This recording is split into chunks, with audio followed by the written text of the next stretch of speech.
Un saludo muy especial a toda nuestra audiencia de Hablemos de Energía, este espacio que es una extensión de nuestras publicaciones especializadas Mundo Eléctrico y Gas Vehicular. Yo soy Marcela Aranguren Riaño, directora periodística de estas publicaciones y de este espacio audiovisual. Hoy tengo un invitado que nos va a hablar de un tema muy importante y de gran interés para nuestro país. Nos acompaña el ingeniero Diego García, él es el gerente del proyecto Colectora, el proyecto más importante de energía prácticamente que tiene el país en este momento. Ingeniero, un gusto en saludarlo y en tenerlo acá. Gracias por aceptar esta invitación.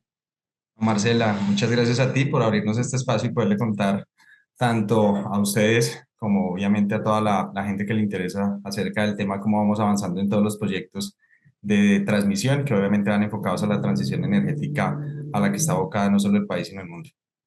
Gracias, ingeniero. Bueno, voy a pedirle que se acerque una gotica más Sí, para déjame ya. que nos Ahí ya. mejore el audio. Perfecto. Bueno, el ingeniero Diego García, él es ingeniero civil de la Escuela Colombiana de Ingeniería Julio Garavito y tiene una amplia trayectoria en el sector. Ahora está encargado del proyecto Colectora. Pero bueno, vamos a arrancar en materia y le quiero preguntar al ingeniero que nos ponga en contexto de qué es el proyecto Colectora, ¿sí?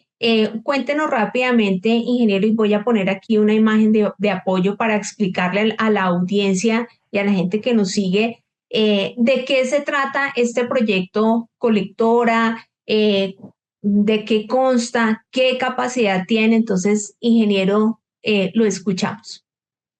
Dale, Marcela. Bueno, el proyecto Colectora es uno de los proyectos de transmisión de energía eléctrica más importantes de Colombia, básicamente porque integra toda la energía renovable que se va a generar en la Alta Guajira al sistema interconectado de transmisión nacional.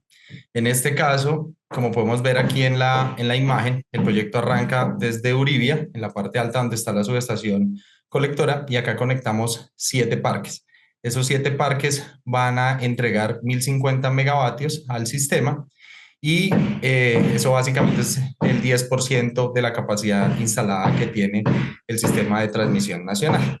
En términos generales, el proyecto consta de 3 subestaciones. La subestación colectora, como te mencionaba, que es en la parte superior, una subestación a 500 kilovoltios.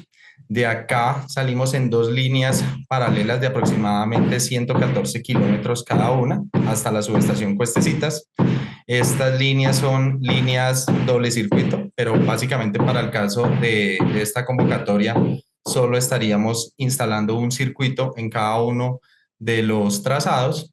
Llegamos a la subestación colectora, perdón, Cuestecitas, que también es una subestación de 500, que es la ampliación que finalmente recibe las energías que vienen desde colectora hasta Cuestecitas. Y de acá salimos en una línea doble circuito, aquí sí tendremos los 2 circuitos, hasta la subestación La Loma. Esta línea, este trazado, la parte de abajo es de aproximadamente 250 kilómetros y como te mencionaba, llegamos finalmente a la subestación La Loma, que es un activo del Grupo Energía, en donde ya terminaríamos, digamos, esta fase del proyecto y toda la interconexión al sistema de transmisión nacional. Ese es, digamos, en un contexto muy, muy rápido y muy general, cómo está el proyecto y en cómo lo tenemos dividido y el estado actual sería el siguiente. Empiezo ahora de abajo hacia arriba, es decir, desde la subestación La Loma. En la subestación La Loma nosotros ya construimos los diámetros asociados al proyecto Colectora y estos diámetros estarían esperando la terminación de la construcción de la línea entre Cuestecitas y La Loma para la fase de energización. Desde la salida de la subestación La Loma hasta la llegada a la subestación Cuestecitas, estamos avanzando ya en la construcción de este trazado, ya de este proyecto tenemos licencia desde el año 2023 y el avance a hoy son más o menos 512 cimentaciones de torre. De las 512 a hoy ya tenemos construidas alrededor de 320 y montadas 220 torres, es decir, que ya estamos hablando de un porcentaje de avance de alrededor del 45 al 50% en general. Y en los próximos meses ya vamos a empezar toda la fase de tendido para lograr tener el trazado de la línea hacia el primer semestre del 2025. En Cuestecitas ya arrancamos también las bahías, que corresponden tanto a las salidas hacia la loma como las llegadas de colectora. Y esta parte esperamos estarla teniendo terminada, lo que corresponde a la conexión entre Cuestecitas y La Loma para el último trimestre de 2025. Es decir, que la primera fase del proyecto colectora a nivel de energización, que sería entre Cuestecitas y La Loma, la tendríamos programada y que sería una realidad para finales del próximo año. Acá es Ok. importante mencionar, Marcela, que en la subestación Cuestecita también se conectan generadores de esos parques que se están conectando ahí, el caso de EPR y los demás agentes, son aproximadamente 840 megas. Entonces, la importancia de colectora no está solo en la conexión que podemos dar desde colectora hacia el sistema de transmisión nacional, sino que todos esos proyectos que se están desarrollando también de manera alterna, por decirlo así, o de manera paralela en el sitio geográfico cercano a Cuestecitas, finalmente también van a poder tener esa inyección al sistema con la entrada del primer trazado, que sería entre Cuestecitas y La Loma. Entonces, viéndolo desde ese lado, tanto desde La Loma hasta Cuestecitas y todo el trazado, como lo vemos ya, hemos pasado por todas las fases de licenciamiento, ya estamos en construcción, todo lo que implicó todos los temas sociales a partir de consultas previas y demás. Y desde la subestación Cuestecitas, desde la salida de Cuestecitas hasta colectora, es lo que hoy en día estamos licenciando para poder estar arrancando construcción a partir del mes de septiembre. Entonces, en ese ejercicio estamos. Hace unos meses, ustedes pudieron ver en noticias que salió que Sí. ya finalmente la licencia no la estaban otorgando y ahí hay unos temas, digamos, puntuales que estamos trabajando con la autoridad ambiental para que finalmente el proyecto se pueda llevar a buen término en términos de licenciamiento ambiental. Ok, sí. Bueno, entonces ya ahora que menciona, ingeniero, esta reciente licencia que les otorgó la ANLA, ¿qué implicaciones y qué beneficios va a traer para el sistema interconectado nacional, pues el otorgamiento de esta licencia? Porque ya nos explicabas que la primera fase estaría en 2025, ¿sí? Así es, así es. Bueno, es un paréntesis. ¿Este proyecto está dentro del cronograma que se había esbozado inicialmente o tuvo algunos retrasos? No, el proyecto tenía como fecha inicial de puesta en operación que lo tenía contemplado el gobierno para finales del 2022, de acuerdo a la convocatoria UME que se había manejado. Pero digamos que tuvimos una serie de impactos importantes, el tema de la pandemia, adicional a eso, todas las consultas previas que tuvimos que desarrollar en el territorio. Como para darte ahí un contexto, nosotros en todo el proyecto realizamos 236 consultas previas. Creo que es de los proyectos que en el país y sobre todo en el sector ha desarrollado la mayor cantidad de consultas con comunidades indígenas, obviamente con comunidades afro, con consejos comunitarios, es decir, con toda una diversidad importante de todo el componente social que nos llevan también a un escenario bastante optimista en el sentido en que cerramos todos estos componentes de manera acordada con las comunidades y a partir de eso poder tener esas fases de licenciamiento que, como te mencionaba anteriormente, ya están avanzando en la parte de construcción y para el caso del tramo de arriba ya se está, digamos, en esa fase final de ajustes del licenciamiento ambiental. Entonces, todas esas dinámicas finalmente en el territorio, volver a retomar después de una pandemia, consultas previas, volver a retomar la confianza en el territorio también, porque tú sabes que todos los temas de salud y demás, hacen que de una u otra forma tuviéramos que entrar con otros protocolos, con otras dinámicas al territorio. Entonces, retomar y poder trabajar de manera conjunta con el gobierno y lograr hoy en día ese resultado, pues finalmente hizo que sí se presentaron una serie de tiempos mayores, obviamente en la ejecución de estos procesos, pero que al final dan una viabilidad importante ya dentro de la fase de construcción al tener en cuenta todos los procesos sociales que obviamente derivan en unos acuerdos para el cumplimiento de los temas ambientales, obviamente derivados de lo que tiene que ver con los impactos que tiene el proyecto en el territorio. Ok, entonces digamos que este reciente anuncio que se hizo ahorita en el mes de junio del otorgamiento de esta segunda licencia, ¿qué implica? Porque pues es un proyecto que veníamos esperando desde hace varios años, como nos Así es. explica el ingeniero, y es como una esperanza muy grande para el sector eléctrico del país, para el sistema interconectado nacional y para todo el territorio nacional. Entonces, ¿qué implica esta licencia? Así es, Marcela. Yo creo que el proyecto, bueno, obviamente desde el grupo creemos que esta es la punta de lanza que finalmente va a permitir que todo eso que se ha planteado a partir de la transición energética y el ingreso de nuevas energías generadas obviamente desde todas estas fuentes no convencionales y renovables, finalmente se lleve a cabo. Sobre todo porque hay toda una, digamos, hay toda una prevención del desarrollo de los proyectos, sobre todo hacia La Guajira.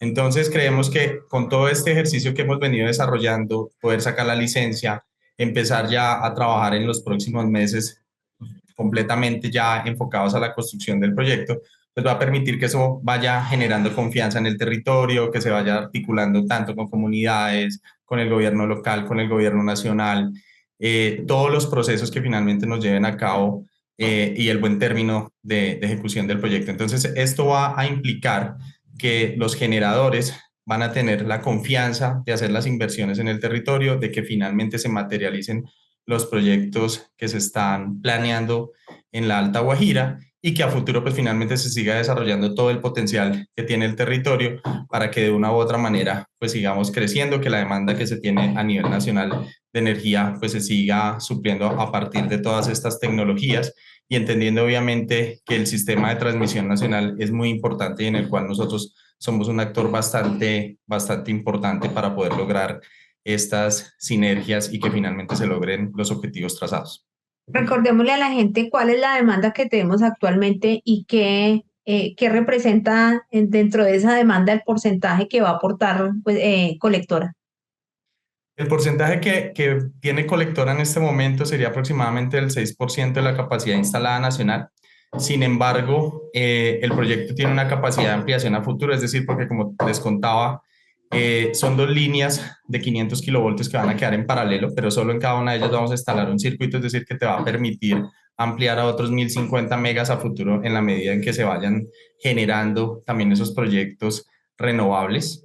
Entonces, en ese sentido, estaríamos hablando en la capacidad instalada del orden del 6% de lo que quedaría, pero a futuro podrías estar también aumentando al doble esa capacidad, que hoy en día serían esos 1050 megavatios que estarían representados en los ingresos de los parques que tenemos, en el caso de Yemey, Huacá y Conades, en el EPM de Isagen, que son los que estarían ubicados en la Alta Guajira, Marcela.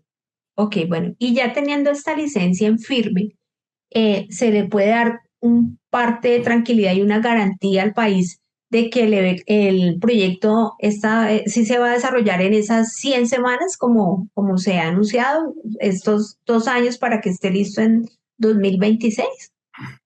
Marcela, esto todo funciona a partir de las voluntades que tengamos todos, ¿no? Tanto de la empresa, gobierno, obviamente las comunidades, el sector. Y yo te hago un paralelo de qué nos está pasando en el proyecto Colectora y sobre todo de los rendimientos que venimos teniendo. En el caso del tramo de abajo, empezamos construcción más o menos hacia el mes de septiembre, octubre del año pasado. Y con los datos que yo te daba hace un momento, estamos hablando que estamos del orden ya del 60-70% de las obras civiles y aproximadamente casi el 50% del montaje de torres. Y eso lo estamos haciendo en casi 8 o 9 meses de trabajo, en una línea doble circuito, digamos, con otras implicaciones, pero en donde finalmente hemos logrado que todo esto se materialice teniendo en cuenta las 12 consultas previas que llevamos a cabo en ese tramo, cumpliendo obviamente todos los acuerdos, haciendo todas las gestiones desde el punto de vista predial, cumplimiento de todos los acuerdos y de todas las obligaciones ambientales que finalmente se dieron en la licencia.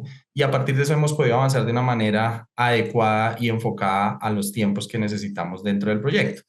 Entonces, cuando uno extrapola lo que estamos haciendo en el tramo entre Cuestecitas y La Loma y vemos el tramo entre Cuestecitas y Colectora, donde por temas de topografía no tenemos los desafíos que de pronto sí tenemos en Cuestecitas, La Loma, sobre todo en la parte de las estribaciones de la sierra, pues pensaríamos que con los acuerdos que tenemos, las 224 consultas finalmente que logramos en el territorio, todo el trabajo que finalmente se viene desarrollando, los acuerdos también a nivel predial y con todas las comunidades a nivel por donde pasa toda la servidumbre y demás del proyecto, creeríamos que sí podemos cumplir con ese tiempo, ¿sí? Entonces, por eso nos retamos a cumplirlo. Como te decía, es un tema de confianza, es un tema de ser un jugador y un actor importante en el sector y porque entendemos la responsabilidad que tenemos como compañía para que finalmente esta transición se dé. Entonces, en la medida en que tengamos todo lo que esperamos de la licencia y que esté acorde a nuestra ejecución, vamos a colocar todo lo que nos toque y a generar la confianza en el territorio para que finalmente el proyecto se lleve a cabo dentro del tiempo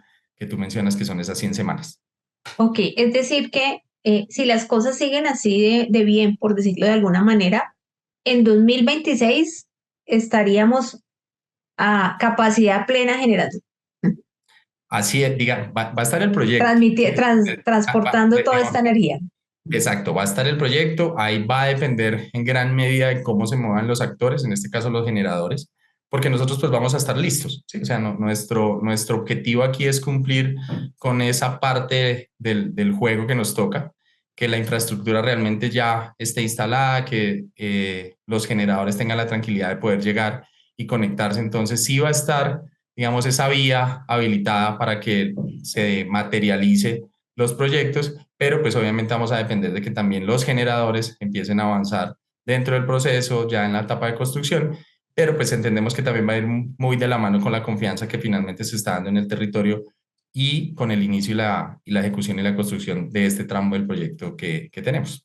Ok, bueno, ¿y qué saben de eso? Lo que está ocurriendo paralelamente con la generación, con esos 7 parques renovables. Digamos, Marcela, que nosotros hemos venido trabajando con ellos en toda la fase de coexistencias, porque pues finalmente ellos se conectan a colectora. Sabemos que también están avanzando en sus fases de licenciamiento, en toda la parte de sus, digamos, de ingeniería, suministros, en fin. Pero pues también están muy pendientes de cómo va avanzando el proceso para el caso nuestro en la ejecución. Entonces, sí hay un ejercicio por parte del sector y enfocado en cómo vamos a ir avanzando en la construcción y cómo eso finalmente se materializa hacia el lado de ellos. Entonces, te puedo decir que ellos van avanzando en el licenciamiento, no sé los tiempos realmente que tengan ellos para el inicio de obras, pero con lo que sí ellos pueden contar es que vamos a hacer todos los esfuerzos que tengamos que realizar para que la infraestructura esté para el primer semestre del 2026. Ok, bueno. Cuando se otorgó la licencia ahorita en junio, tal vez a los 2 días, se dio una noticia por parte del presidente del Grupo de Energía de Bogotá, el doctor Juan Ricardo Ortega, donde alertó que se podrían presentar algunos retrasos si no se otorgaban licencias para algunas torres de energía. Cuéntenos un poquito cómo se subsanó eso o cómo va el tema.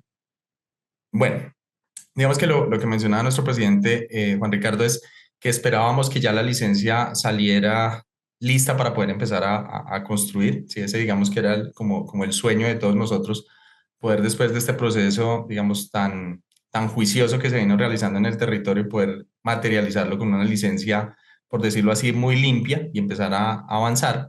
Pero pues cuando sale la licencia, que es digamos también una dinámica normal en estos procesos, hay algunos puntos que finalmente nos toca entrar a aclarar con la autoridad ambiental. Entonces, particularmente para este caso, tenemos 2 sitios de torre que finalmente fueron negados, otro que también está, digamos, implícitamente negado por un tema de aprovechamiento, un tema de unas ocupaciones de cauce para poder tener el ingreso a la subestación y el aprovechamiento forestal para lo que tiene que ver con el tendido. Ahí es donde, digamos, tenemos como las mayores, digamos, no digamos Desafíos. dificultades, pero sí como los desafíos que tenemos entre la autoridad, entre nosotros, y obviamente para sacarlo adelante. Entonces, existe una herramienta para estos casos que es un recurso de reposición, donde nosotros empezamos a argumentar cada uno de estos puntos para que al final, pues para la autoridad sea un poco más sencillo entender de pronto qué era lo que nosotros estábamos solicitando, el por qué desde el punto de vista técnico lo necesitamos para que finalmente la viabilidad del proyecto se pueda dar. Ese recurso Ok. ya se radicó, ya hicimos unas mesas de trabajo con la autoridad ambiental, con el viceministerio de Minas y Energía que nos ha estado también apoyando, con el equipo de UBME, y a partir de eso es tener esas aclaraciones que ellos puedan empezar a trabajar en cada uno de los aspectos y entender un poquito finalmente la dinámica de estos proyectos. La preocupación obviamente muy genuina desde al lado de nosotros y como lo manifestaba nuestro presidente, es que en caso de mantenerse, digamos, esas limitantes para la ejecución del proyecto, pues eso nos llevaría a otros escenarios, temas de modificación de licencia, que nos va a tomar un poco más de tiempo, Entonces podríamos estar arrancando el proyecto y ejecutándolo en unas partes, pero esa modificación de licencia, por ejemplo, podría, si no nos aprobaran las áreas que tenemos, que necesitamos en la subestación, las ocupaciones de cauce para el ingreso por la vía de acceso, eso nos llevaría, digamos, a una imposibilidad de ejecutar una parte del proyecto, podríamos ir avanzando con otra y empezar a mirar otros mecanismos para poder licenciar, ¿sí? Que al final esto lo único que deriva es en tiempos para el proyecto y que nos colocaría en un escenario diferente a lo que hoy nos estamos retando, que son esas 100 semanas. Pero pues esperamos obviamente que ya con estas aclaraciones, con el recurso, con lo que ya hemos venido trabajando de manera articulada con la autoridad, Ujú. tengamos ya esa viabilidad para la construcción. Ok. Bueno, vamos a hablar ahora y ahondar un poquito el tema del trabajo con las comunidades, ¿sí?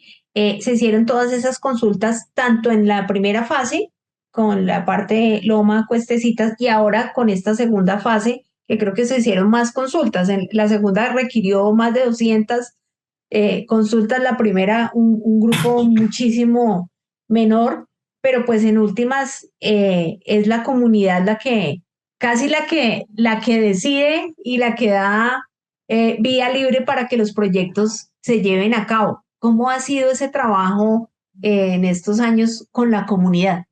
¿Qué tanta receptividad ha tenido la comunidad que se ha superado?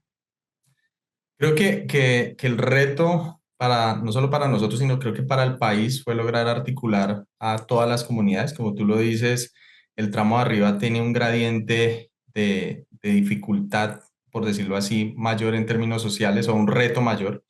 En el tramo abajo tuvimos 12 consultas previas. Aquí en esta parte tuvimos consejos comunitarios, tuvimos a los pueblos Yucpa, los pueblos de la sierra, con los cuales cerramos todo el proceso y cumpliendo obviamente los acuerdos y toda la ruta que nos trazamos desde el cumplimiento de la ruta metodológica para llevar a buen puerto los acuerdos de consulta, que al final, más allá de los cumplimientos con las comunidades, que son muy importantes, pues hacen parte integral de los impactos que se derivan asociados al territorio y que hacen todo su, digamos, van incluidos dentro del estudio de impacto ambiental para el cumplimiento de todas las obligaciones que finalmente quedan dentro de la licencia. Entonces, hablando del tramo abajo, venimos avanzando en el cumplimiento con las comunidades, avanzando en los proyectos que finalmente se están desarrollando en conjunto con ellos. Y pues resultado de eso es que a hoy tenemos un muy buen relacionamiento en el territorio y avanzando de una manera adecuada en el proyecto. En el tramo de arriba, algo muy similar, solo que aquí a veces nos quedamos solo con las consultas previas y es de pronto lo que todo el mundo tiene en la cabeza, Ujú. pero fuera de las 223 consultas previas que realizamos en la parte de arriba, también tenemos que hacer unos acuerdos prediales, porque a diferencia del resto del territorio, aquí al ser un territorio, del resto del territorio nacional, donde tenemos dueños de predios, donde podemos hacer negociaciones para servidumbres y demás, acá tenemos que trabajar con las comunidades, no solo los acuerdos de consulta previa para poder hacer esos acuerdos y finalmente llegar a lo que va a derivar dentro del insumo para el estudio de impacto ambiental, sino que también con las comunidades que hacen parte del trazado tenemos que hacer los acuerdos prediales. Entonces aquí no tenemos, digamos, esa posibilidad de manejar temas de imposiciones o de tener otro tipo de medidas que nos permitan realizar el proyecto diferentes a la negociación, ¿sí? Entonces, acá de las 223 comunidades que tenemos en términos generales para todos los temas sociales del proyecto, trabajamos con 87 comunidades los acuerdos prediales, en los cuales llevamos más o menos ya liberados del orden del 80 al 85% con acuerdos y con las comunidades venimos siempre trabajando. O sea, creo que un indicador muy importante es que no tenemos una sola consulta previa que se haya cerrado de una manera diferente a el común acuerdo. Es decir, no hemos tenido que entrar a trabajar en escenarios, digamos, más difíciles o imposiciones que Ujú. creemos también desde la empresa no es lo más, no es lo más adecuado, sobre todo porque estamos entrando a la casa de las comunidades, al territorio de las comunidades, y esto es como un matrimonio, ¿sí? Al final vamos a estar ahí durante muchísimos años y la idea es que nosotros podamos entender su cosmovisión, cómo ellos finalmente entienden su territorio y que nosotros entremos respetando obviamente todo lo que ve la comunidad y adicional a eso pues pudiendo coexistir con ellos. Entonces, ese es básicamente, Marcela, el ejercicio que hemos hecho. Con ellos estamos trabajando en general en una serie de iniciativas a partir de lo que se logró en el proceso de consulta. Hay proyectos bovinos, hay proyectos de energía, hay proyectos de agua, hay proyectos de agricultura, ¿sí? Entonces, con cada uno se ha ido desarrollando toda una todas unas mesas de trabajo en las cuales todas las inversiones finalmente que se van desarrollando van enfocadas a lo que quiere la comunidad, ¿sí? Ese es, digamos, el ejercicio que estamos realizando con ellos y que va obviamente de la mano con los tiempos y la ejecución del proyecto. ¿Cómo se integra, ingeniero, el concepto muy sonado de este gobierno de comunidades energéticas para toda esta población de estos dos departamentos de Guajira y Cesar? Bueno, lo de comunidades energéticas, como tú lo mencionas, es a partir de este gobierno. Hay que recordar que el proyecto Colectora viene de una adjudicación de un tiempo más, de un tiempo atrás, Anterior. del año 2018, exactamente. Entonces, sí, digamos que no estamos directamente relacionados, digamos, con el tema de las comunidades energéticas en el sentido de cómo lo plantea el gobierno hoy en día, ¿cierto? Que es que las comunidades finalmente planteen los proyectos, los lleven vía como que ellos sean los que manejen como tal el proyecto y demás a partir de las fuentes no convencionales de energía. Y pues en este caso nosotros lo que hacemos desde el proyecto es a partir de las inversiones que hacemos en el territorio, apoyar a las comunidades con estas iniciativas, ¿no? Es decir, que con todo lo que tenemos nosotros a partir de nuestra gerencia de valor compartido, el equipo social a partir de todo lo que tiene que ver con las inversiones que estamos haciendo en el territorio, poder articular también todas estas iniciativas del gobierno que creemos que son muy importantes y que al final del ejercicio lo que nosotros vemos también es que el futuro de La Guajira está en que la misma comunidad sea la que desarrolle los proyectos, es decir, ellos mismos deberían hacer las consultas previas, ellos mismos deberían ser los que están planteando los proyectos y entregárselo al gobierno de una manera mucho más estructurada. Yo creo que ese es el camino, porque al final eso le va a dar una tranquilidad y una confianza al inversionista a futuro, ¿sí? Porque es ya que el territorio finalmente esté articulado, quiera el proyecto, tenga todas las fases de una u otra forma desarrolladas, desarrollas también las capacidades en el territorio y a partir de eso, pues ya los proyectos van a estar estructurados y vas a entrar mucho más tranquilo como inversionista a hacer todos estos procesos y estos proyectos. Entonces, fuera de, digamos, todo este marco de lo que tiene que ver colectora, es también ir trabajando con las comunidades y hacerles ver lo importante que es que ellos se vuelquen hacia este tipo de iniciativas y sobre todo por el potencial que tiene el territorio, ¿sí? El potencial Claro. es total, mejor dicho, está, si se Privilegiado. logra, exacto, si se logra que La Guajira, si se logra que las comunidades finalmente puedan puedan extraer toda esa riqueza que tienen en términos de energía, pues creemos que finalmente eso le va a traer un beneficio importantísimo al territorio, una mejora total en las condiciones de vida y obviamente una inversión que va a ser muy importante para el sector y obviamente para el departamento. ¿Cómo va a mejorar la calidad de vida de los habitantes de esta región del país con la puesta en marcha de Colectora? Ahí, Marcela, va a ser muy importante también el tema de que toda esta generación ingrese al sistema, ¿no? Porque va a ser una generación que va a disminuir, obviamente, los costos y las tarifas, porque pues vamos a tener, digamos, una energía más barata. La idea es que, obviamente, todos conocemos lo que está pasando, sobre todo en la costa, con los temas de las tarifas, lo que tiene que ver con lo que está pagando cada una de los consumidores. Entonces, en la medida en que todos estos proyectos finalmente logren entrar, en que efectivamente todo lo que se está programando entre dentro de los tiempos, que no hayan sobrecostos en términos de demoras, obviamente que lleven a la entrada de los proyectos en tiempos diferentes a los que están planeados. Esto pues va a mejorar, yo creo que muchísimo todo el tema de las tarifas, todo lo que se va reflejado a nivel del sector, que creo que es una problemática que es bastante importante en el sector. Y adicional a eso, pues ya puntualmente en las comunidades creemos que todo lo que se está desarrollando, esas capacidades instaladas que vamos a dejar, porque no es solo las comunidades que estamos con las cuales estamos interactuando, sino también las personas que están trabajando con nosotros. Son personas que estamos capacitando, guayús que ya tienen un amplio conocimiento de cómo se manejan estos proyectos, de cómo se hacen consultas, de cómo se hacen estudios de impacto ambiental, en términos técnicos, cómo se desarrollan estos proyectos. Entonces vas dejando toda una capacidad en el territorio que al final es en función de que en la medida en que la inversión se siga dando en el territorio, pues vas a tener ya una capacidad instalada que te va a dar un plus para que finalmente, pues a través de universidades, a través de los convenios que se puedan dar con el SENA y demás, sigas capacitando y entender que esto va a traer es progreso para el territorio. Sí, una pregunta que me surge aquí es, o sea, con todo este megaproyecto, ¿cómo se ha beneficiado, cómo se ha integrado de pronto la mano de obra regional y se ha beneficiado también, pues, haciendo parte activa de este proyecto como tal? ¿Cuántos empleos ha Marcela, generado más o menos? ¿O qué sabemos de eso?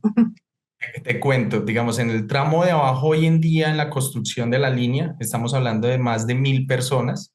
De esas 1.000 personas, te puedo estar asegurando que más o menos el 60-70% de ese personal es personal de la región, porque es mano de obra no calificada. Ujú, Y lo que finalmente buscamos siempre, tanto nosotros con nuestros aliados, es trabajar con la mano de obra de la región. Entonces, a partir de los acuerdos que se tienen de consulta previa, los acuerdos que tenemos con la Junta de Acción Comunal, lo que venimos trabajando con las alcaldías a partir de las necesidades que se tienen y obviamente a partir de la bolsa de empleo, es darle toda esa oportunidad a la gente. Entonces, también hay una sinergia bastante importante porque si te vas moviendo dentro del territorio, pues hay comunidades que son bastante celosas en que esté trabajando aquí un personal y te lo lleven aquí para un territorio ujú. donde ellos pueden tener esos mismos recursos. Entonces, es un ejercicio que se ha venido dando en el territorio, hemos ido capacitando, se ha ido trabajando sobre todo en la mano de obra local y a partir de eso ir dinamizando también la economía de la región. Entonces, en ese tramo estamos hablando de más o menos unas 1.100, 1.200 personas. Cuando construimos en su momento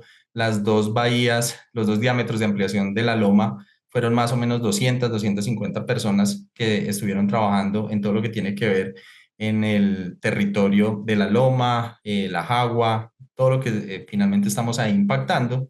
Y hoy en día en Cuestecitas, que ya venimos también trabajando en la subestación, ya tenemos alrededor de 150 y vamos a llegar más o menos a un pico de 250 personas. Y la mayoría del personal es del territorio, porque si no es así, Marcela, los proyectos no se desarrollan. Si tú traes gente de otro lado, pues finalmente vas a generar unas condiciones que van a ser muy difíciles de entender. Y además, porque en el territorio encuentras esa formación, porque todo el tema minero, es decir, Drummond, Cerrejón, pues ya ha dejado también una capacidad instalada que si bien es cierto, puede que tengan otra dinámica y otros ejercicios, ya saben cómo se trabajan en este tipo de empresas, este tipo de proyectos que son bastante importantes y con unas dinámicas de seguridad, de retos técnicos y demás, que es simplemente adaptarlo a esas nuevas condiciones. Entonces, sí se ha venido fortaleciendo dentro de este escenario toda la contratación del personal y la mano de obra, y no solo eso, sino de los recursos que podamos encontrar en el territorio.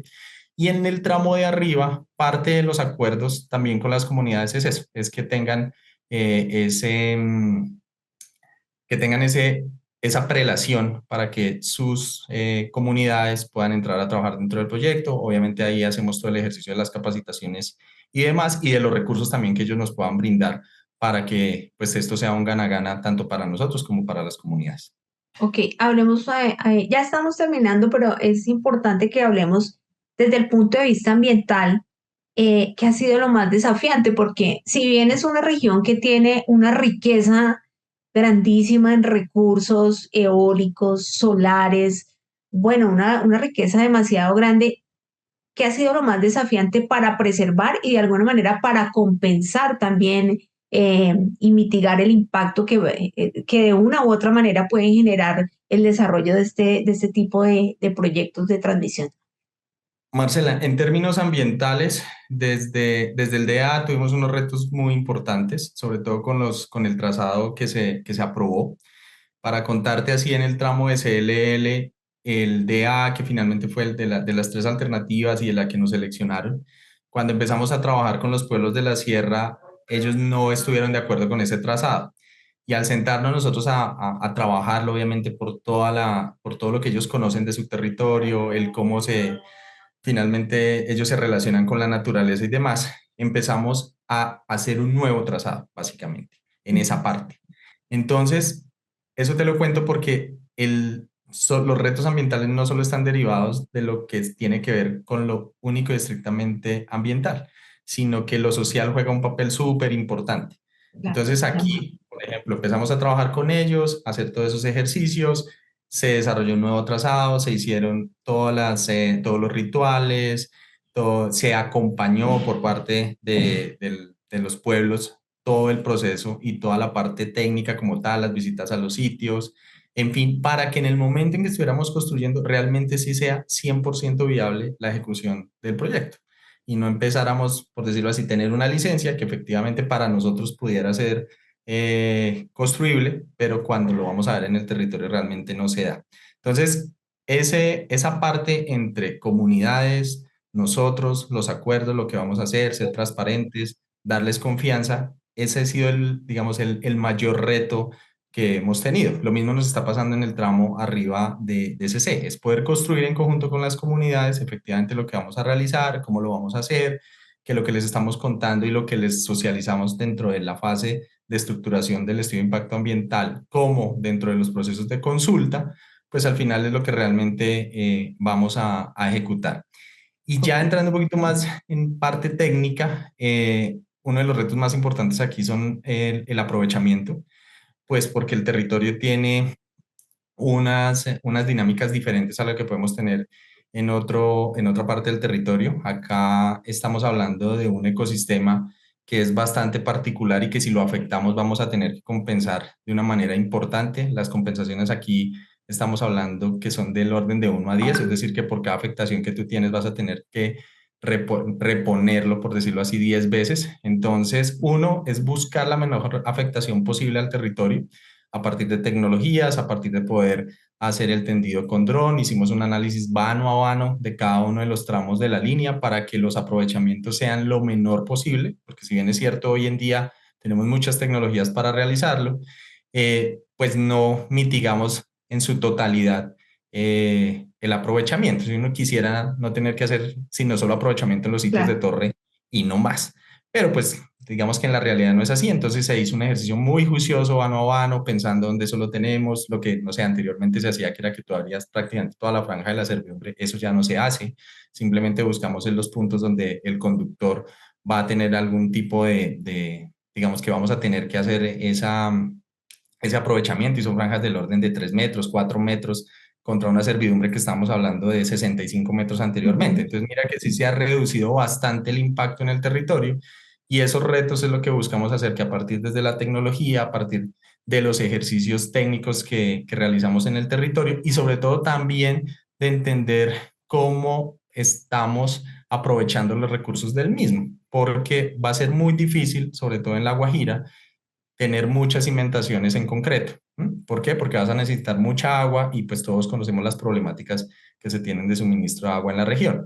Entonces, en ese ejercicio que realizamos en el tramo DCC, pasamos de tener un comparativo en el tramo abajo de más o menos un 70% de cimentaciones en concreto contra un 30% de cimentaciones en parrilla a un porcentaje totalmente inverso. Es decir, en la parte de arriba vamos a trabajar un 70% de parrillas y un 30% de cimentaciones en concreto para reducir, como te decía, el impacto y sobre todo entender en el territorio que conseguir y suministrar agua y sobre todo que las comunidades vean que estamos trabajando con un líquido que es obviamente vital para todos nosotros y ver que Claro. finalmente se tienen ahí unas necesidades en el territorio y pues que lo estamos usando en otras cosas, digamos que sería una filosofía bastante difícil de sostener. Entonces, ese ejercicio se ha hecho, poder avanzar en esa medida desde todos los componentes técnicos, de buscar todas las maneras que tenemos para impactar en la menor medida en el territorio. Creo que esos son como los mayores retos que hemos tenido en términos ambientales en el territorio, Ambientales. Marcela. Bueno, con la puesta en marcha de colectora, ¿qué aportes trae a la variación de la matriz energética? en el mediano y en el largo plazo, que es algo que de lo cual se viene hablando desde hace varios años. O sea, equilibrar un poco nuestra matriz energética y ser menos hidrodependientes y echar mano más bien de energías renovables, ya teniendo estos 7 parques que nos van a proveer esa energía para el resto del país. Claro, ahí, Marcela, es importante. De todas formas, es una matriz muy limpia, ¿no? Es bueno resaltarlo porque a nivel mundial, pues vemos que hay otro tipo de generaciones que hacen mucho más difícil la sostenibilidad del proceso. Entonces, como tú lo dices, sí, la idea es fortalecer significativamente la integración de las energías renovables. Es como lo mencionaba anteriormente, este proyecto es la punta de lanza, es el proyecto más importante para poder hacer esa transición. Y obviamente, y particularmente para la energía eólica, ¿sí? Porque hoy, por ejemplo, tenemos ya parques importantes a nivel fotovoltaicos que están entrando al sistema de transmisión nacional, como el caso del parque que se tiene en la Loma de Enel, que ingresa más o menos unos 160, 180 megas al sistema. Pero este, como tú dices, es poder empezar a cambiar la matriz, es empezar a satisfacer esa demanda que tiene el país de energía aproximadamente un 10% con este ingreso y obviamente con los parques.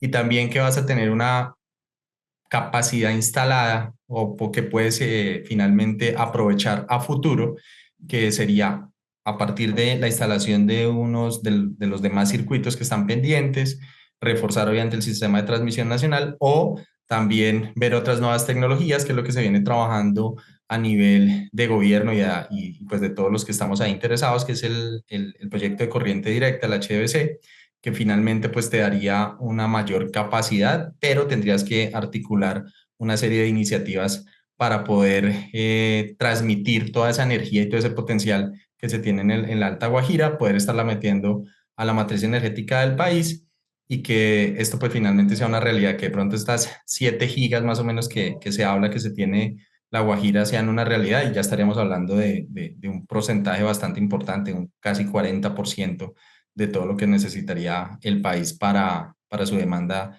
y para su crecimiento. Ok, ingeniero. Bueno, y la última pregunta es, ya con esta luz verde que tiene este proyecto, como dice que es la punta de lanza de la transición energética de Colombia, así, ese es el sello que tiene este proyecto. ¿Cómo queda Colombia con respecto a la región? Colombia queda, y yo creo que sería un indicador importantísimo de confianza, ¿sí? Sobre todo de inversión, para el inversionista extranjero, porque La Guajira, lo revisábamos hace muy poco, hay muy pocos sitios, por no decir que casi el único en el mundo que tiene esas condiciones dadas para la generación. Entonces, cuando tú tienes todo un potencial y si lo sabes aprovechar, casi que es una oportunidad única para que finalmente todo el mundo se pueda volcar a hacer esas inversiones en el territorio. Entonces, en Brasil vemos que hay inversiones, en Chile vemos que hay inversiones, pero si Colombia logra materializar este proyecto, va a hacer que nosotros sean, mejor dicho, nos vean con mucha confianza, nos vean con la necesidad de crecer en el país, de ser un actor estratégico en Latinoamérica. Entonces, esa es la importancia. Creo que lo más importante de Colectora es poder hacer ese sueño que tiene el país realidad para que finalmente eso traiga una dinámica importante en términos de economía y de prosperidad para la región. Ok, y en términos de pronto de tranquilidad, de ahuyentar ese fantasma que a veces nos persigue, que se llama niño, y que cada vez tiende a ser mucho más agresivo, porque de hecho en los meses que estamos superando, el fantasma nos estuvo respirando en la nuca. Claro, y sobre todo también entender que los proyectos de transmisión son importantes, ¿no? O sea, para el grupo no es solo Colectora, Indispensables. nosotros tenemos unos proyectos muy importantes a nivel país, entonces sí creo que tenemos que hacer un trabajo muy, muy, muy importante para que los proyectos se cumplan en los tiempos, para que finalmente prevalezca las necesidades que tenemos como país y no las particularidades. Y lo que tú dices, que al final, digamos, todas estas dinámicas de clima y demás las podamos ir sorteando con estas nuevas tecnologías y toda esa diversificación de la matriz energética del país.